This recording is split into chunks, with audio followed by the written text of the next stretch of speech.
Suspensa desde fevereiro deste ano e pouco falada na campanha eleitoral, a reforma da Previdência só deverá voltar ao Congresso no ano que vem, conforme intenção do presidente eleito Jair Bolsonaro. O Câmara Aberta desta semana fala sobre a real situação da Previdência Social no Brasil e sobre o que estaria sendo desconsiderado nesse debate. Para nos ajudar nessa discussão, nós convidamos o Celso Mangueira, ele que é economista e presidente do Conselho Regional de Economia, e o analista político Lúcio Flávio, que já esteve com a gente, está voltando hoje para esse debate. Muito obrigada, eu agradeço a participação de vocês. É uma honra para mim. Uma grande satisfação a presença, né, o convite formulado, e estamos à disposição. Vamos começar então esse debate falando sobre essa PEC, né? O que ela propõe? Quais seriam as principais mudanças dessa reforma que vem sendo enxugada pelo presidente Michel Temer desde 2016? O que está previsto nessa reforma? Bom, o principal aspecto de respeito, primeiramente nós temos que colocar a Previdência no contexto que ela se encontra, né? Nós temos uma situação efetivamente preocupante com relação à Previdência, porque já é um consenso de que se não forem tomadas providências adequadas com relação à sua reforma, nós daqui a alguns anos teremos mais condições para pagar os inativos, né? Porque à medida em que a população envelhece, à medida em que a natalidade, né, índice de natalidade cai, consequentemente, em algum momento, principalmente acredito 2050, 2060, nós teremos mais aposentado do que contribuinte, porque é um sistema de repartição, né? Hoje é na faixa de 50 milhões para 31 milhões de aposentados. Já é uma situação preocupante. Então, a reforma se faz necessária. Parece que isso aí é um entendimento não só do governo Temer, mas todos os governos, desde Fernando Henrique, falou-se a respeito da Previdência. Na realidade, o que se procura no primeiro momento é a questão da idade, né? Alinhar a idade ao tempo de contribuição, naquela regra 85-95, né? 85 para mulheres e 95 para os homens, né? Isso significa que a mulher teria que ter aí 60 anos, vamos supor, de idade e 25 de contribuição. Então, inclusive, agora no final deste ano, passa para 86, 96. A cada 2 anos vai crescendo 1 ponto, né? Isso já está estabelecido, né? Consequentemente, até chegar a 100 pontos para o homem e 95 parece que para as mulheres, tá? Então, o primeiro ponto é a idade e tempo de contribuição, né? Os desdobramentos viriam com relação aí às outras envolvidas nisso, não só os aposentados da iniciativa privada, mas também servidores públicos e militares, né? Com relação aos militares... Eles não entram, né, na nessa proposta reforma? de Temer, eles ficaram aí para uma situação posterior, né? Mas já haveria um momento em que se procuraria alinhar o aposentado privado do aposentado do setor público. Isso provavelmente tenha sido o grande, né, impasse que ocorreu com relação à Previdência não ter saído. Ela tinha tudo para aquele momento, parece 2007, dela ser aprovada, havia todas as condições com relação a isso. Mas houve aquele desembrólio com relação àquela situação da JB, né? Acho que, né? Da JBS, né? Aquela situação de um certo ativismo do Ministério Público, né? E um ativismo decorrente, provavelmente, da questão de corporativismo, na minha opinião, né? Consequentemente, a coisa foi postergada e depois não encontrou-se mais ambiente para levá-la adiante. Do ponto de vista político? A questão da Previdência, eu concordo completamente com o professor, ela tem que ser despolitizada no seguinte aspecto. Nós temos uma população que está cada vez mais velha, como o professor disse, e também a questão das categorias que são diferenciadas, não é? Você tem classe média, por exemplo, a média de vida é 88 anos, não é? Os setores mais populares, mais pobres, 77 anos. Então, você tem que fazer uma reforma previdenciária, que é uma necessidade, ao ponto que o governo Lula fez, aliás, o governo FHC fez não uma reforma profunda, mas fez uma modificação. O setor público pagava, o servidor público pagava 8%, passou a pagar 11%, alterou algumas regras. O governo Lula, que cresceu e conseguiu chegar ao poder se antagonizando, sendo, digamos, o contraponto ao governo FHC, também fez uma reforma na Previdência. Então, tanto o governo de centro-direita como o governo de centro-esquerda, eles sabem, quando eles chegam no poder, a necessidade que é uma reforma da Previdência. O grande desafio para o presidente Temer, quando ele assumiu depois do impeachment da presidente Dilma, era justamente as duas grandes, digamos assim, as duas macro-reformas. A reforma trabalhista, que ele conseguiu implementar, né, que alterou significativamente a CLT, a Consolidação das Leis Trabalhistas, da época do Getúlio Vargas, salvo engano, de 42, não é? E a outra reforma da Previdência, essa enfrentou, não é, por essa questão política conjuntural, o governo Temer acabou, não é, de ter autoridade quando veio à tona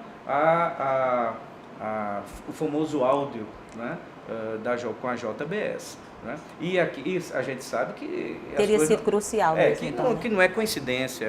Uma ação daquela contra um presidente não é mera coincidência. O governo dele paralisou ali. Qual é o desafio? O desafio para o governo Bolsonaro, né? É justamente tentar fazer uma reforma da Previdência e encarando as questões corporativas. Temer temendo, né, desculpa a redundância, mas Temer temendo o setor militar, das Forças Armadas, principalmente, não colocou isso em jogo, porque os militares se aposentam, os oficiais, com 45, 48 anos.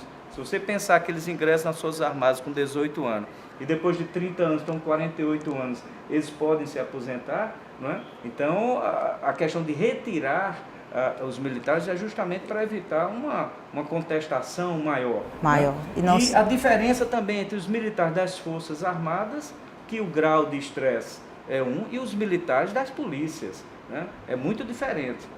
Você ter uma vida de um policial que enfrenta diariamente o estresse, que é uma das profissões mais estressantes, eu acredito que seja mais estressante, você coloca em risco a sua vida constantemente, com a das Forças Armadas do Brasil, Marinha, Exército, Aeronáutica. Né? Você tem outra questão também, os servidores públicos federais. Né? Você tem a categoria de professores universitários e os professores que são do setor público ou setor privado primário, professor que agora é fundamental, que o grau de estresse de lidar com criança é muito maior do que o ensino. Então, essas questões todas têm que ser bastante estudadas. A reforma da Previdência é necessária, em termos econômicos e em termos sociais. Agora, politicamente, enfrentará uma dificuldade operacional muito grande.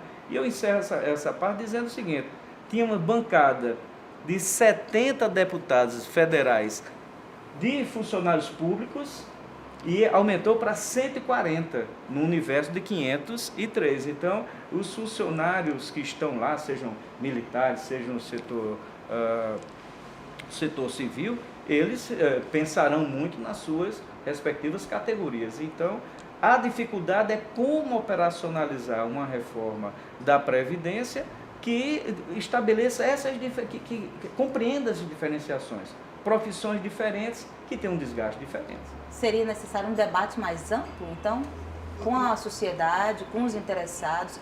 A pergunta é, será que esse governo eleito ele vai conseguir convencer o Congresso a votar a reforma logo nos primeiros meses do ano que vem? Não, o diálogo é fundamental, né? O diálogo com os parlamentares, isso aí é fundamental, né? Você buscar, como colocou o professor Lúcio Flávio, né? Você buscar esse consenso, né, entre os parlamentares, aí é uma distância muito grande. Mas você vai ter que buscar aí uma situação, provavelmente, me recordo, quando a Constituinte, há 30 anos atrás, dizia que foi a Constituinte possível, né? Foi o que o Ulisses Guimarães falou. Provavelmente nós teremos aí, no primeiro momento, uma reforma possível, né? De maneira que, ao longo aí do tempo, você vai fazendo os ajustes, né? Mas a demora, por exemplo, se aquela reforma tivesse sido aprovada em 2017, né, nós teríamos ter, numa situação hoje, uma economia de quase 6 bilhões. Né? Agora, né?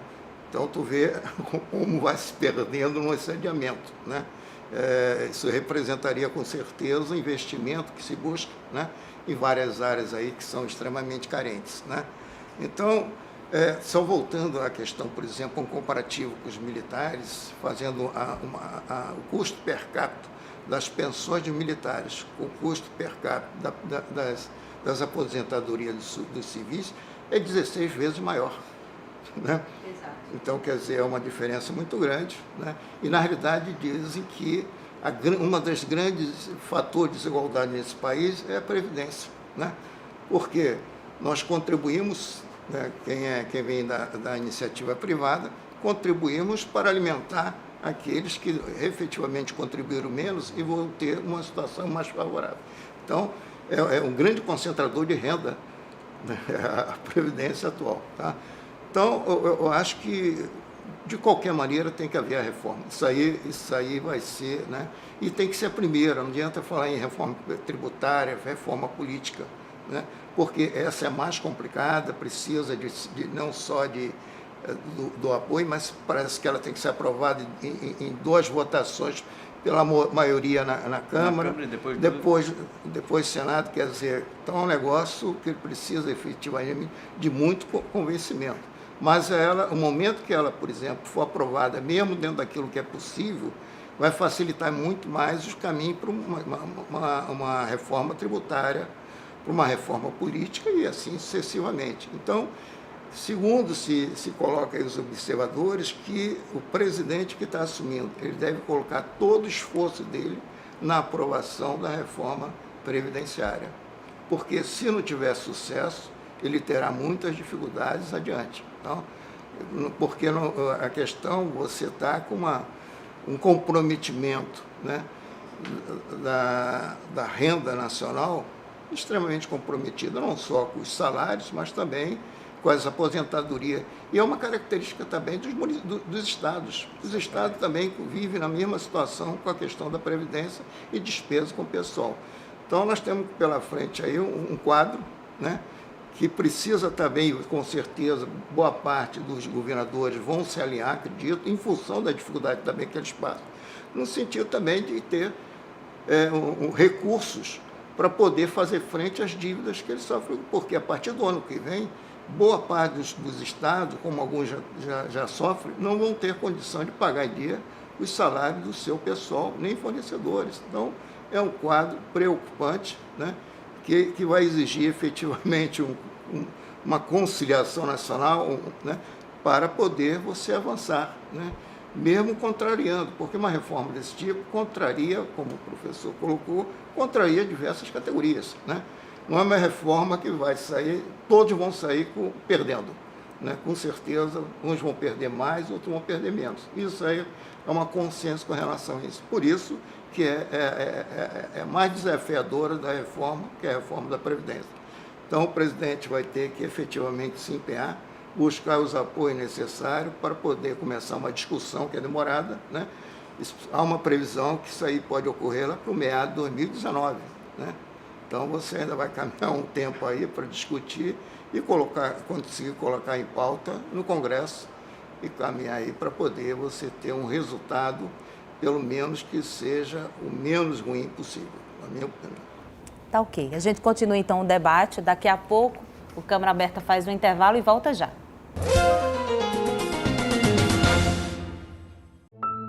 João Pessoa é um lugar de muitas conquistas. Melhor capital para se viver no Nordeste. Modelo de gestão na América Latina. Cidade criativa reconhecida pela Unesco. Agora, venceu mais um desafio. João Pessoa foi destaque na redução da extrema pobreza no Nordeste, com um dos melhores resultados do país. Uma queda de 25% é com acesso à moradia, educação, novas oportunidades, que se faz uma capital humana.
Câmara Aberta está de volta, hoje recebendo o economista Celso Mangueira e o analista político Lúcio Flávio. A gente encerrou o bloco passado falando sobre a necessidade de fazer logo essa reforma, de aprovar essa reforma. E aí, o que se ouve muito por aí é se existe realmente esse rombo na Previdência. O governo fala, inclusive, de 268 bilhões, um pouco mais do que isso, em 2017. É preciso, então, haver uma reforma para equilibrar as contas, é isso? Na realidade, foi que temos aí uma situação demográfica, né, onde a população, a expectativa de vida aumenta, né, e uma queda na natalidade. Então, só isso já é um motivo, né, para você se preocupar com relação ao futuro, né, de nós que iremos se aposentar, ou dos nossos filhos mais adiante, né? Então, só isso já é o suficiente. A questão do rombo, ele vem crescendo ao longo desses últimos anos, né?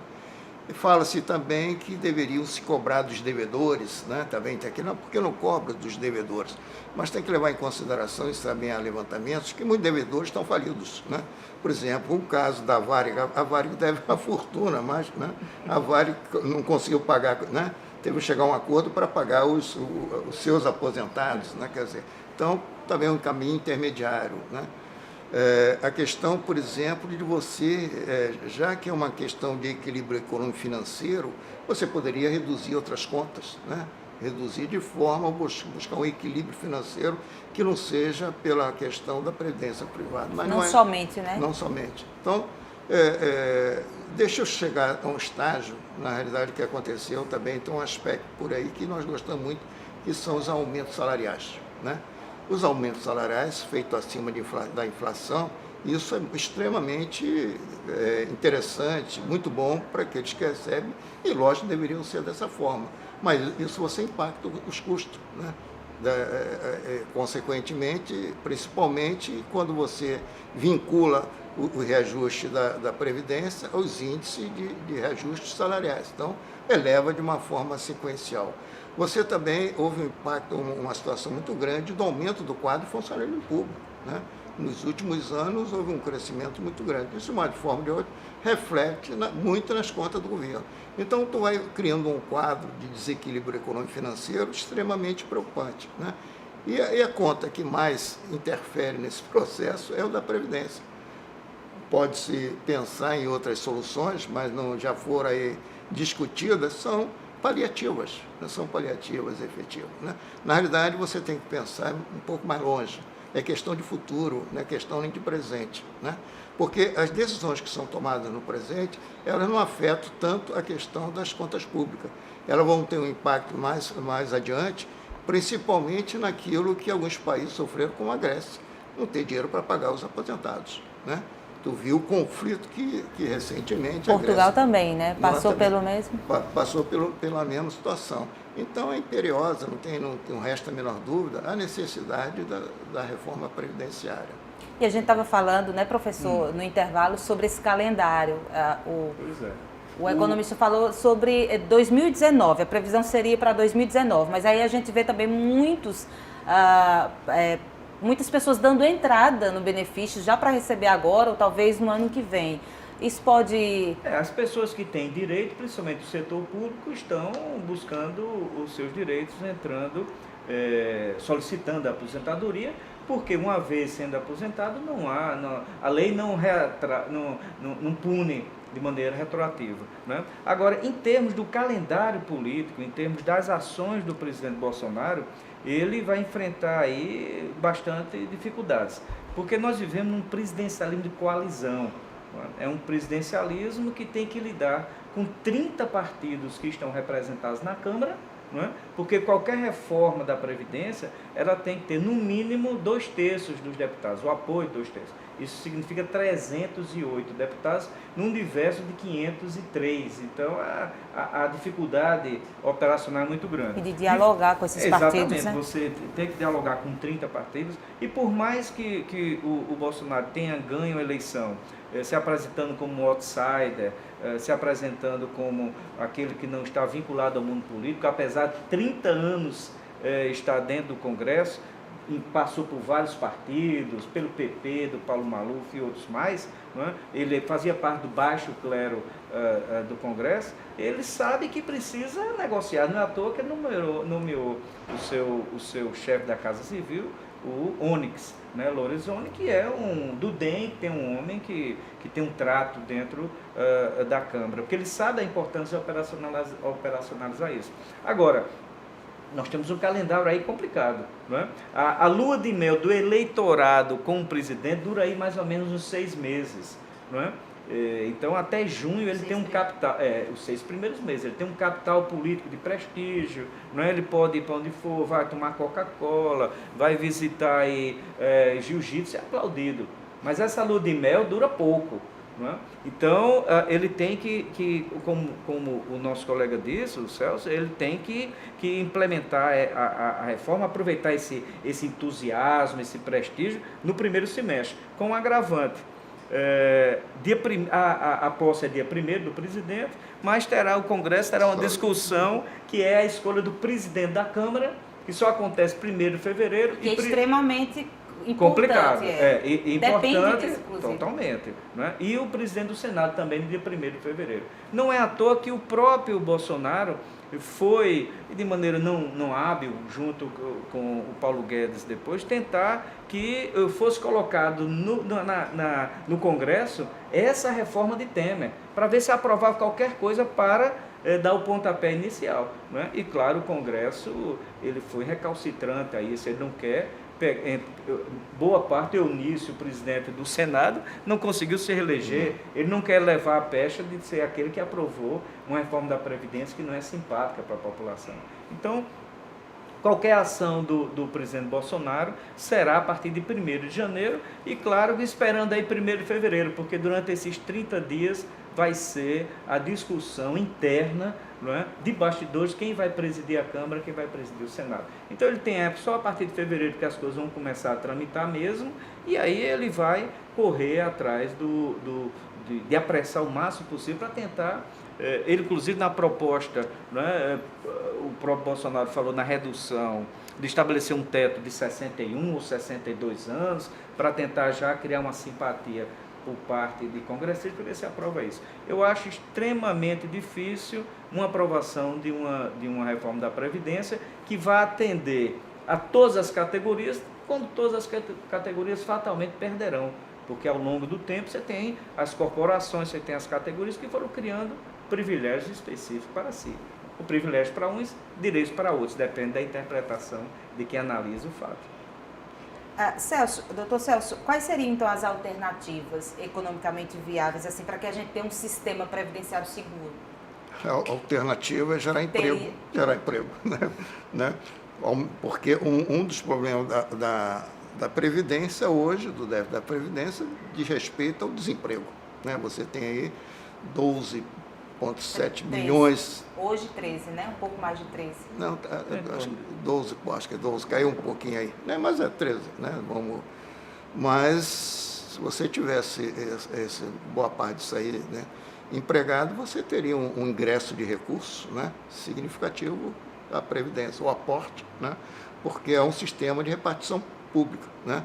Aquele que contribui, paga aqueles que estão aposentados. Então, no momento que você tem uma demanda por emprego e tem uma população empregada, você, consequentemente, você tem recursos para alimentar a Previdência. Isso aí seria. Mas nós sabemos que também a questão de emprego também é preocupante. Mesmo a economia apresentando algumas melhoras, nós temos algumas nuances na economia que independe muito da questão de você conseguir de uma maneira rápida e eficiente, conseguir abrir espaço para você absorver essa quantidade de desempregados. Porque, primeiro, que a economia tem mudado muito com relação às exigências do mercado, inovações, tecnologia, né? E também há uma certa defasagem da qualificação dos nossos empregados. Boa parte desses desempregados, muitos perderam, né, a sua capacidade de empregabilidade, em função, talvez, da própria permanência fora do mercado de trabalho e as exigências atuais do mercado de trabalho. Então, o caminho, como eu coloquei, na realidade, que é difícil, mas o contingente de empregado, aumentar o contingente de empregado em relação ao aposentado é um dos caminhos, né? É um dos caminhos. Mas a Previdência é uma conta, sim, porque eu disse, né? Ela depende muito do ingresso de novas pessoas como contribuinte, né? Mas, por outro lado, esse aumento gradativo de pessoas que passam a buscar a aposentadoria. E isso tem verificado principalmente nesses últimos anos, em função da discussão da reforma. E provavelmente vai acelerar a partir do ano que vem, né? Então, volto a insistir que o único caminho é você efetivamente fazer a melhor reforma possível, mas de forma que atenda, porque quando eu falei que todos iam perder, pode parecer até meio assim assustador, mas na realidade a perda pode ser maior no futuro, se não houver garantia do recurso necessário para pagar seu aposentado. Então, esse perder talvez alguns benefícios, né, é menor do que você efetivamente ter uma situação, contribuir para a Previdência e no momento que você tiver dinheiro, não ter o recurso necessário para garantir a sua aposentadoria, garantir o seu padrão de vida. Então, e aí a privatização, então, da Previdência seria um outro ponto desse debate? Porque a gente falou aqui sobre o trabalhador que acelerou o passo e deu entrada no benefício. Outros, eu mesma já ouvi, preferindo recorrer a uma previdência privada. Uma capitalização também é um dos... O trabalhador está sendo empurrado, então, para essa previdência privada? É uma das propostas, né? Inclusive, a partir de 2013, quem ingressou no serviço público, para receber o salário integral, tem uma complementação, já existe isso. E não foi no governo de Lula, né? Lula-Dilma. O governo do PT estabeleceu, a partir de 2013, todos aqui que ingressaram no Serviço Público Federal, para ter direito na aposentadoria ao salário integral, eles pagam uma contribuição complementar, uma capitalização, né? Agora, existe um modelo, e o professor pode aprofundar isso, né? Um modelo que tem muito a ver com Paulo Guedes, porque Paulo Guedes ele estudou na escola de Chicago, que é a escola principal do liberalismo, né, no nosso Ocidente, nos Estados Unidos como referência, e o modelo adotado no Chile, o modelo de economia, foi todo forjado, todo elaborado pelos chamados Chicago Boys, os economistas que nos anos 70 estudaram na Universidade de Chicago e foram para o Chile. Né? Por que eu estou dizendo isso? Porque o Paulo Guedes, o futuro czar da economia, né, o super-ministro, ele não só estudou na escola de Chicago, como ele deu aula na Universidade de Santiago, no Chile, e é um entusiasta, digamos assim, dessa vertente do Estado mínimo. E no Chile foi incorporado, foi estabelecido a questão da capitalização, do pagamento individualizado, né?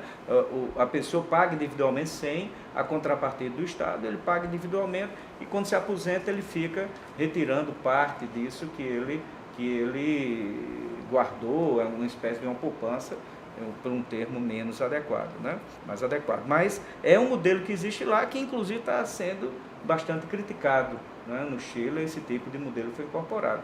Vamos ver se no Brasil a gente consegue ter uma reforma da Previdência que atenda essas diferenciações. Não pode estabelecer um patamar para o setor, pessoas que começam a trabalhar com 14, 15 anos, são as pessoas mais pobres, que estabeleça aí que ele só possa aposentar aos 65 anos.